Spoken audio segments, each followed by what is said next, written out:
સયાજીગંજ વિધાનસભા મોટી સંખ્યામાં વધુ મતદારો સામે વાંધા અરજીના મામલે આજ રોજ વડોદરા મહાનગરપાલિકાના વોર્ડ નંબર 1ના કોર્પોરેટર અમી રાવત તથા કોંગ્રેસના પ્રવક્તા નરેન્દ્ર રાવતની આગેવાનીમાં અન્ય જે લોકો છે તેઓની સાથે રહી કલેક્ટર કચેરી ખાતે જઈ કલેક્ટર શ્રીને આવેદનપત્ર પાઠવી રજૂઆત કરવામાં આવી હતી અને યોગ્ય કાર્યવાહી કરવામાં આવે તેવી માંગ પણ કરવામાં આવી હતી।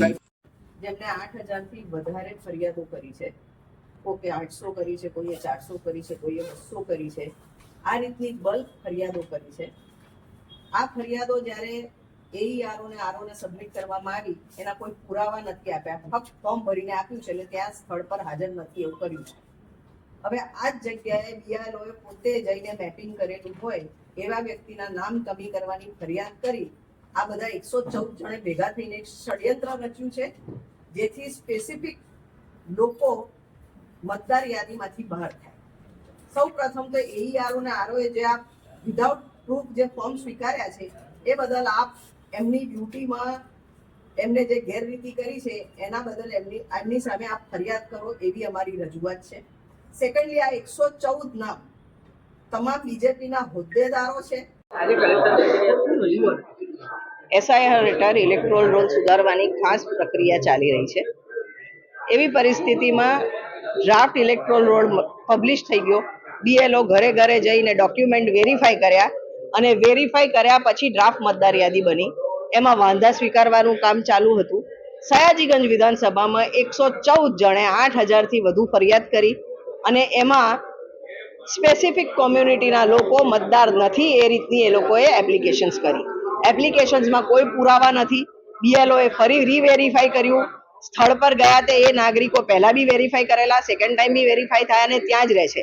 આ તમામ પુરાવા સાથે અમે આજે કલેક્ટર ઓફિસમાં રજૂઆત કરી છે કે જે લોકોએ આ ખોટી ફોર્મ 7 કરીને મતદારોના મત અધિકાર છીનવી લેવાનો પ્રયત્ન કર્યો છે, આ ષડયંત્ર કર્યું છે, એ લોકો સામે એફઆઈઆર નોંધાય, ફ્રોડ અંતર્ગત અને 381 સેક્શન અંતર્ગત અને 120B અંતર્ગત એ લોકો પર કાર્યવાહી થાય, પ્લસ ચૂંટણી કમિશનના જે નિયમ છે એ અંતર્ગત એમને 1 વર્ષની સજાની જોગવાઈ છે। તો એ લોકોએ ચૂંટણી કમિશનને ખોટા પુરાવા વગર ખોટા ફોર્મ આપ્યા છે એ બદલ કાર્યવાહી થાય, પ્લસ જે એઈઆરઓ ને જે ઈઆરઓએ જે આ ફોર્મ સ્વીકાર્યા પુરાવા વગર, એક સામાન્ય નાગરિક જાય તો પુરાવા વગર ફોર્મ 7 નથી લેવામાં આવતું, તો આવા બલ્ક ફોર્મ્સ જેને સ્વીકાર્યા હોય એમની સામે 2 વર્ષની સજાની જોગવાઈ કાયદા હેઠળ છે અને એ કાર્યવાહી બી ઇનિશિયેટ કરવા કલેક્ટરને અમે આજે ડિમાન્ડ કરી છે।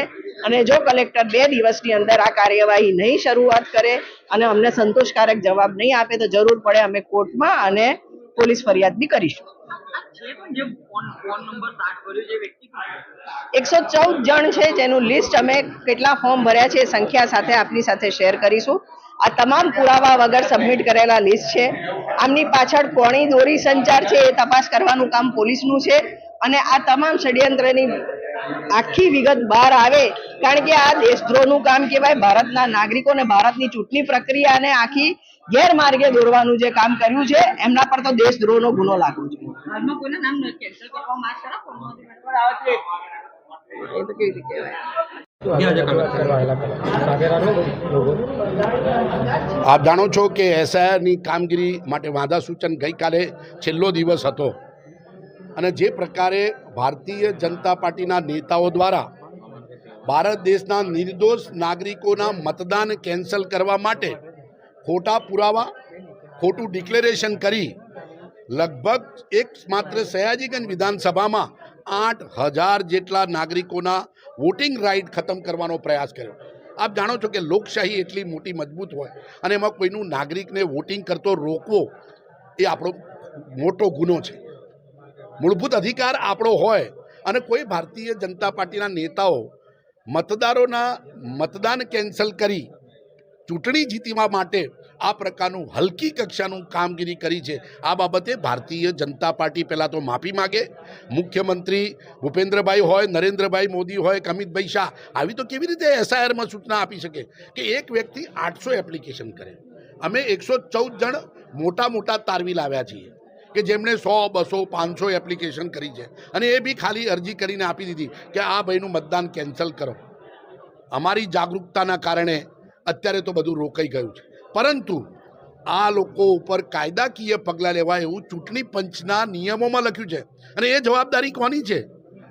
મુખ્ય ચૂંટણી અધિકારી વડોદરા એટલે કલેક્ટરની છે. આ તમામ લોકો ઉપર એફઆઈઆર થાય, એમના ઉપર સજાની કાર્યવાહી થાય, કારણ કે એમને ડિક્લેરેશન કર્યું નથી, એમની પાસે પુરાવા નથી.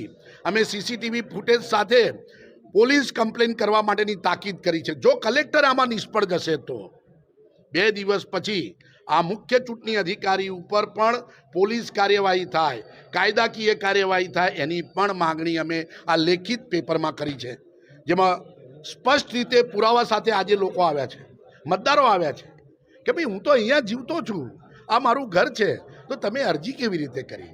અને એ અરજી કરવી ભારતીય બંધારણની ન્યાય સંહિતાના નિયમ મુજબ મુખ્ય ગુનો છે અને કાયદાકીય પ્રમાણે કલેક્ટર સાહેબે પહેલાં લખીને જ આપેલું છે કે આ 1 વર્ષની સજાપાત્ર ગુનો છે અને એના માટે ફરિયાદ કરવા માટે આજે અમે તાકીદ આપી છે. અને ભારતીય જનતા પાર્ટીના નેતાઓને આવું હલકી કક્ષાનું કૃત્ય કરવા માટે પ્રજાની માફી માગવી જોઈએ. તમે લોકશાહીમાં જીવો છો, કોઈ મતદારને મતદાન કરતાં રોકી એના ન્યાયિક અધિકારો, મૂળભૂત અધિકારોને છીનવીને તમે ચૂંટણી જીતવા માગો છો. એક તરફ કહો છો કે અમારું પોપ્યુલર સરકાર મોદી સરકાર, અને મોદી સરકારની અંદર એસઆઈઆરમાં સમગ્ર દેશની અંદર આટલી મોટી સંખ્યામાં વોટ ચોરી. આ નાગરિક હોય એનું મતદાર જીવતો હોય એનું મતદાન કેન્સલ કરી દેવું, એના પાછળ ગુનો બને છે અને એ ગુનો માટે સજા માટે ફરિયાદ કરવાની સત્તા ચૂંટણી અધિકારીની છે. અને આજે અમે તાકીદ કરી છે કે 2 દિવસમાં આનો નિર્ણય લેવામાં આવે. જી બોલો, શું બનાવ બન્યો તો આજે? બનાવમાં એક 7 નંબરનું જે ફોર્મ છે, જે બીજેપીના બીએલઓ જે છે એમના દ્વારા ખરેખર